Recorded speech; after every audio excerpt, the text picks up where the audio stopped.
Ngoài trang trại thấy mưa rất là to nha. Mưa đá rất là to cả nhà mình ơi. Gió nữa, bão nữa. Mọi người thấy mưa đá không? Đó, rất là to nha. Đây nè. Nó bay vô nhà luôn đây nè. Đây. Mưa đá nha, rất to. Ui, đến to luôn nè. Mưa đá đây, rất là to nha. Ui, nhiều lắm luôn nè. Mưa đá này. Ô. Mưa đá mọi người ơi. Mưa đá. Ô. Mưa đá, còn mưa đá đang tại. Mưa gió to nè. Cực kỳ rất là to, mưa đá nha. Ô. Sao mọi người thấy không? Còn đá to không à? Kiểu này chết luôn á. Gió bão, không biết chuồng trại của chú Cảm nó như thế nào nữa. Bão ơi là bão, tấm bạc của chú Cảm chắc cũng bay luôn mất. Kiểu này chết luôn. Người thấy không?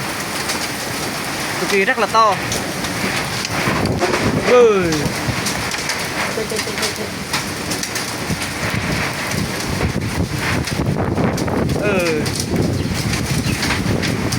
Cái đàn gà như nào nữa, sợ luôn.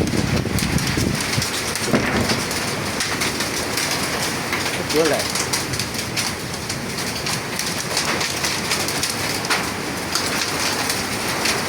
Ngang luôn. To lắm luôn kìa. Cực kỳ rất là mệt nha cả nhà, chắc cũng bay luôn ở trang trại chú Cảm quá.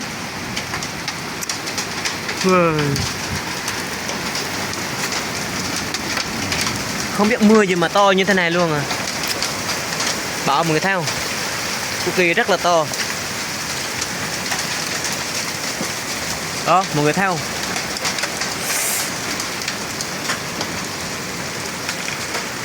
Chán lắm luôn.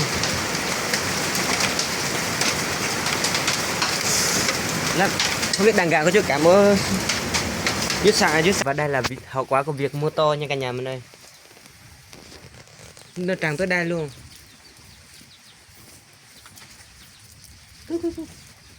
Đây, thấy không?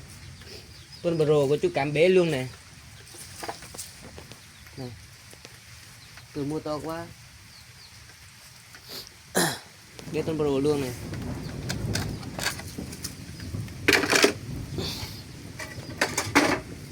Buồn lắm luôn.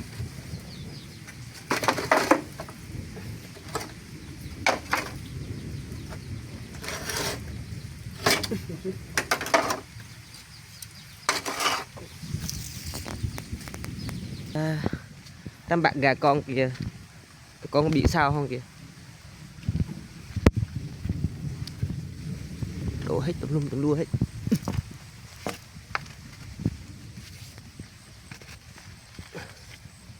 Nhá cá. Đây nhá cá. Đây. Kêu cái chuối nó gãy luôn rồi. Gà có bị sao không?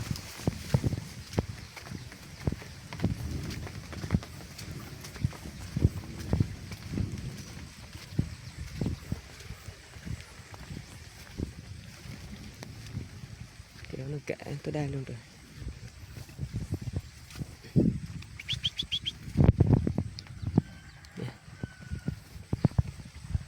Họ đang sao nha, mai mà đàn gà không có sao hết á. Cắm gà.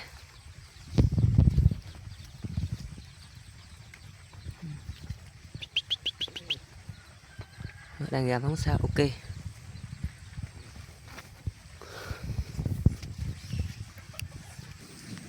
Rồi ông nước cũng hùa luôn, tặng nước luôn.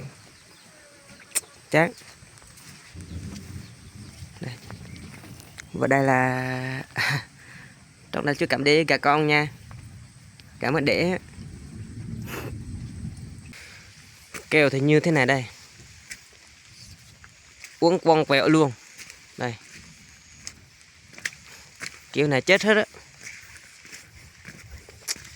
Chó to quá. Và lại mưa đá nữa. Rồi cùng chú Cảm để xem ống nước nó bị hư thế nào nha.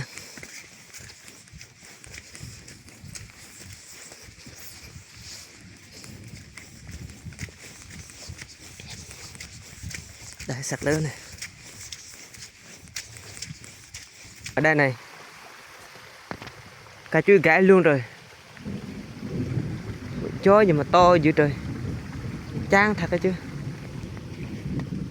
Đây. Kệ, cũng cái chữ đây luôn. Đáng quá đi.